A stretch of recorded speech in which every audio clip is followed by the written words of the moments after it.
Hi everybody, I'm here to talk to you about wheatgrass.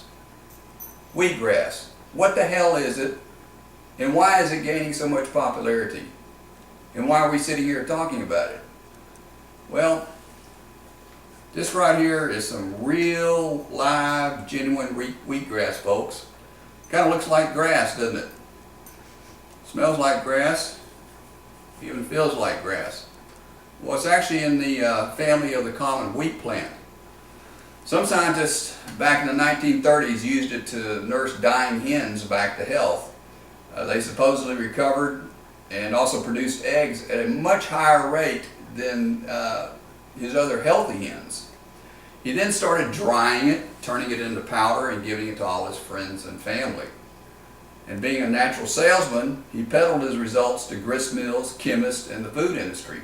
In fact, Quaker Oats and American dairies invested millions in research and development and production of the grass products for us people. And by the 1940s, it went on sale in major drugstores across the United States. But for some inexplicable reason, it dropped off the radar screen for most Americans, but obviously not all, apparently, because if you Google wheatgrass, it's all over the place. Proponents make all sorts of health claims about wheatgrass, from general feelings of well-being, curing and preventing cancer, colitis, improving blood flow, digestion, reducing the need for blood in the blood disease thalassemia, and even heavy metal detoxification in the body. But none of these claims have been scientifically validated. But a word on that in a moment. As for exactly what's in wheatgrass, well, I've got a chart that I'm going to show right now comparing an equivalent amount of broccoli and spinach to one shot of wheatgrass. As you can see, there's not a lot of difference. However, there is one ingredient that isn't portrayed here. What is it? Chlorophyll. Okay, so what in the heck is chlorophyll? And I'm glad you asked. Chlorophyll is the green pigment found in all plants, algae, and funny little bacteria called cyanobacteria. Its job is to absorb sunlight and transfer that light energy by a highfalutin mechanism called resonance energy transfer to another biochemical system in the plant, with the end result of producing energy. They call this process photosynthesis. You may have heard of it. Now, all sorts of health claims about chlorophyll have been made as well. Health and repair of tissues, neutralizing the pollution we breathe, increasing oxygenation to our cells, stimulates red blood cells, acts as an antioxidant, deodorizer of bad breath, binds carcinogens, treats infected wounds, and is anti-carcinogenic. Now, there's absolutely no credible evidence for any of these claims for chlorophyll either. Now, to you, I might sound pessimistic about wheatgrass. Well, actually, I'm not. And I juice my own wheatgrass, and I'm planning on growing my own because the supply at our organic supermarket here is spotty at best. And like when I wake up to find out we're out of coffee, waking up and finding out I'm out of wheatgrass also makes me grumpy. Now, why am I not pessimistic about the lack of credible evidence, scientific evidence regarding the health benefits of wheatgrass?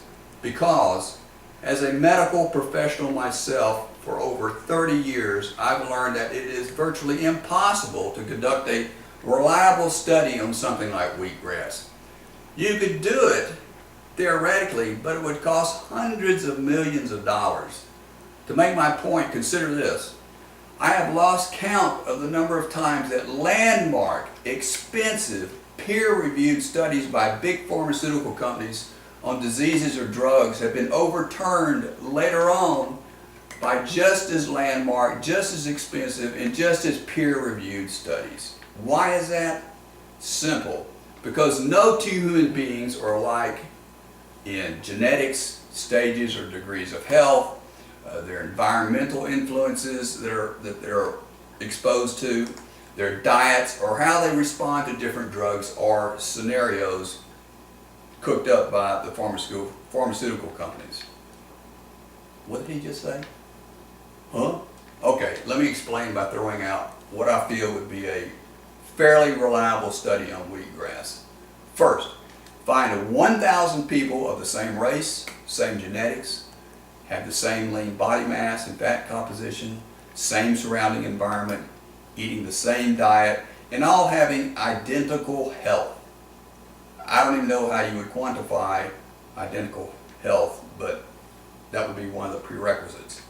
Then get these 1,000 people to agree to be locked up in a detention facility for 1 year where they cannot leave, and they are fed the exact identical diets along with a shot of wheatgrass every day.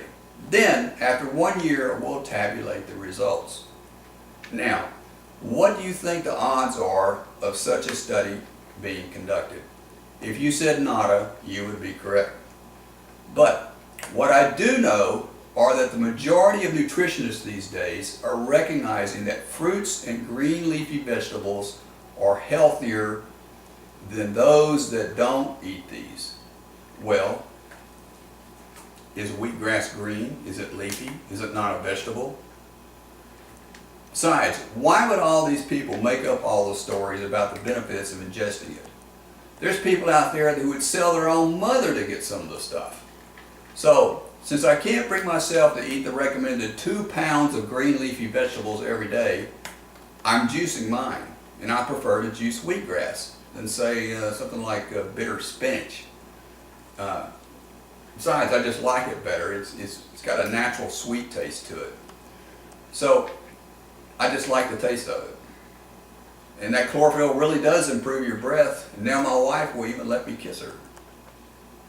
So, how do you juice it? Well, I just happen to have here a fancy electric juicer. It crushes and squeezes the grass. Now, don't try to juice, if you've got one of those centrifugal juicers that spin, that most people do the fruit juices in, it's not going to work, all right? You have to have one of these crushing, masticating type juicers. And they also have the manual form of these, but you need a ledge to where it clamps to the ledge so you can turn it. Having an electric one like this is just a heck of a lot more convenient, and they're very easy to clean. You just unscrew this and rinse it out, and that's it. So there's the lowdown on wheatgrass. Give it some thought. You might want to try your hand at it. All right, so let's juice some wheatgrass. Okay, again, most of your wheatgrass, when you get it, if you get it at the supermarket and you don't grow your own, well, actually, when you grow your own, you grow them in things like this. So all you do is you just take a pair of scissors, cut, just start cutting.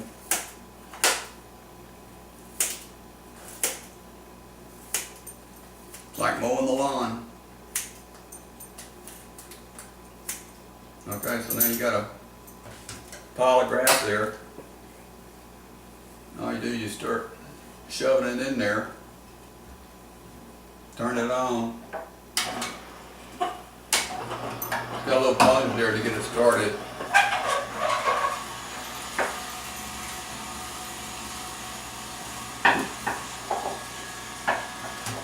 Oops, forgot the cup.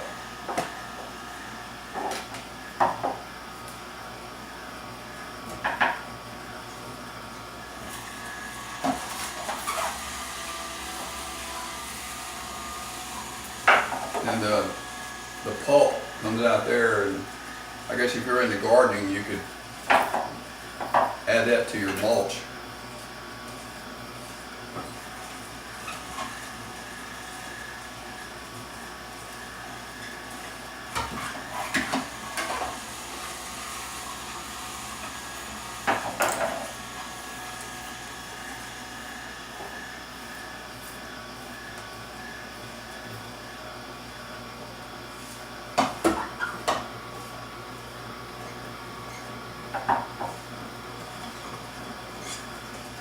Alright. I let a little bit of it spill because I forgot to put the glass there, so probably have a little more, but anyway, bottoms up. Delicious.